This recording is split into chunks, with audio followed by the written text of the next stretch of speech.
everybody, welcome back or welcome to my channel. Today we are reading a present Mike X Shy reader titled Come Back to Me. Disclaimer, angst. If you hear any background noise, I'm so sorry.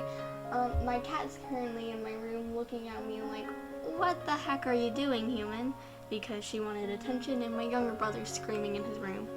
So, I hope you all enjoy. I'll stop wasting your time and let's get into the video. Never did you expect to find someone like Hisashi Yamada when you were enrolled into UA. You never thought the loud boy would become your closest friend. Better yet, your best friend. Sure, there was Shirokuma, Mo, and Shota, though you and Hisashi seemed to click better. He would embarrass you sometimes when you were too shy to talk to someone, like the waiter at a restaurant, and cause a scene with his loud volume.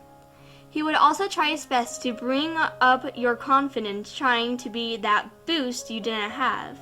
He tried so hard to help you out, no matter what. When you both had graduated UA, you both immediately went to the same direction. You both worked together, and now you both had your own agencies that weren't too far from each other. Better yet, you were both teachers at UA and had similar patrol routes. You were thankful Hisashi had his voice to speak up for you. Even though you were a hero now, you were still shy, and Hisashi made it his mission to make you more comfortable. He knew you like the back of his hand, really, and you knew him almost the exact same. Hisashi was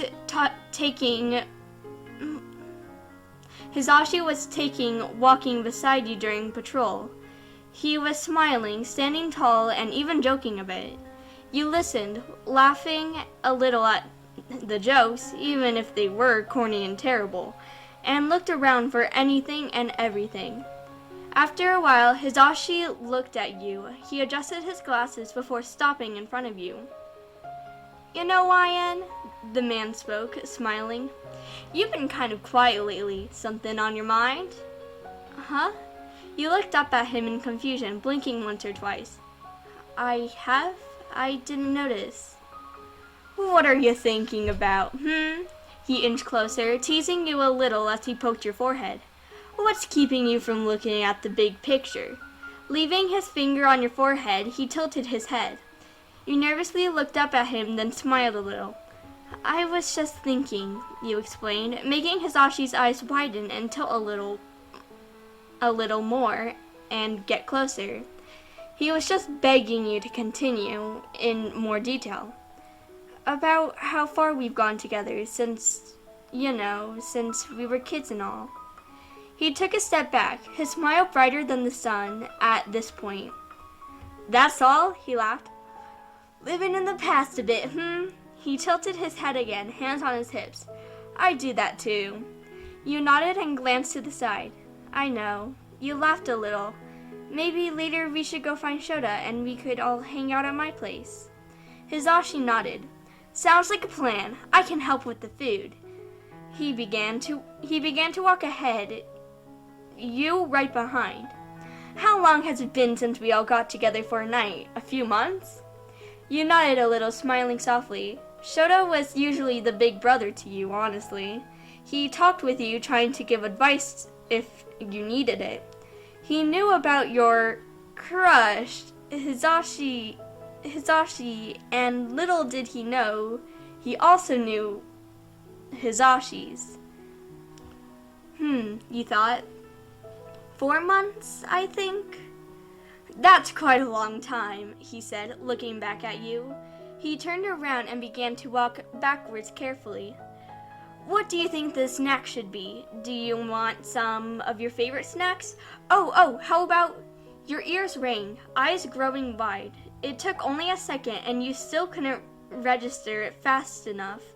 Just some debris and Hisashi was in the opposite building, limp and bloody. What just happened? Hisashi, you called, feeling weak and lightheaded from the sudden shock. When he didn't move, you looked at the cloud of debris and dust. There, the villain stood, a large snarl on his face, making your stomach sink lower. Did he just throw Hisashi across the road? That fast? What even happened? Where did he come from? Though you brought yourself to snap out of it immediately, going after the villain. You screamed out in anger, sorrow, and desperation, and you fought the villain. Some other neighboring heroes came to your aid, as well as Hisashi's. Though even though the villain was eventually detained, Hisashi wasn't waking up. It was quiet in the hospital room, only the sound of the heart monitor, breathing machine, and the wall clock being heard. The blonde in front of you was in a deep sleep, hanging on for dear life. You sullenly studied his battered and beaten face, his body. Shota stood beside you, arms crossed and close to the door you sat in. He watched your emotionless gaze, watching how you bit your lip. You know, Shota started, looking back at Hisashi's frame. It's not your fault. It was sudden, wasn't it? You wouldn't have known. You were silent, still staring at the man. It had been almost 2 months since Hisashi was placed into a coma, and the longer he was in the coma, the less he had with the plug left in. You nervously played with your hands, taking a shaky, deep breath. You finally let your head lower, now hanging. Shota rubbed your back to comfort you, sighing. This hurt him too, though he knew it hurt you so much worse. He just had to toughen it out for you. He had to show you it was okay. A knock echoed throughout the room before the doctor came in. He had a sullen look on his face, making you feel all the worse when you looked up. Shota watched the doctor, expecting terrible news. The doctor cleared his throat, walking over. Eraserhead, hero name. I'm afraid that if President Mike doesn't wake up tomorrow. Shota had never seen someone fade to white faster than you. You immediately looked terrible, white as a ghost, and as still as a statue. I'm sorry, the doctor apologized. The plug will be pulled tomorrow if he doesn't wake up.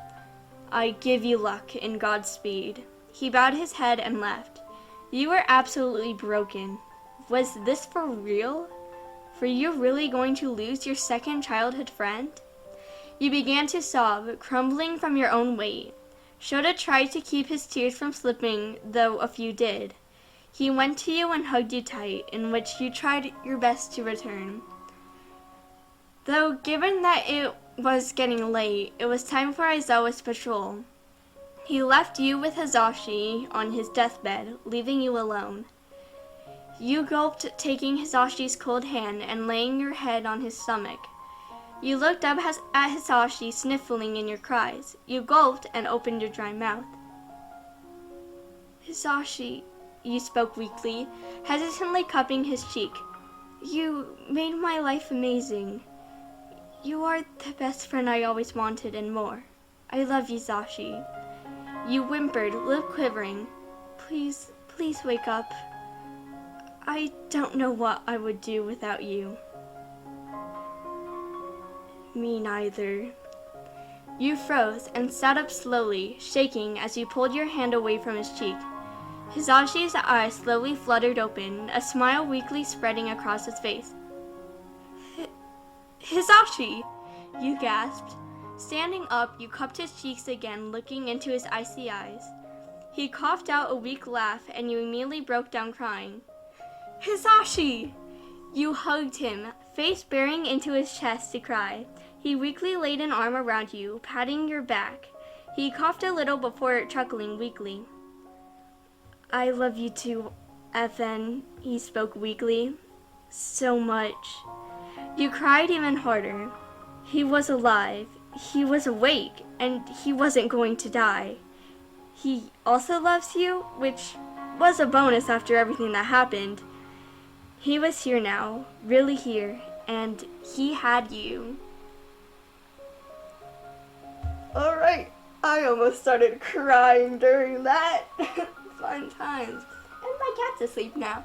So, I hope you all enjoyed this video, and I'm sorry if you cried. I'm going to try to recover from that one, but I hope you all enjoy, and I'll see you all next time. Bye!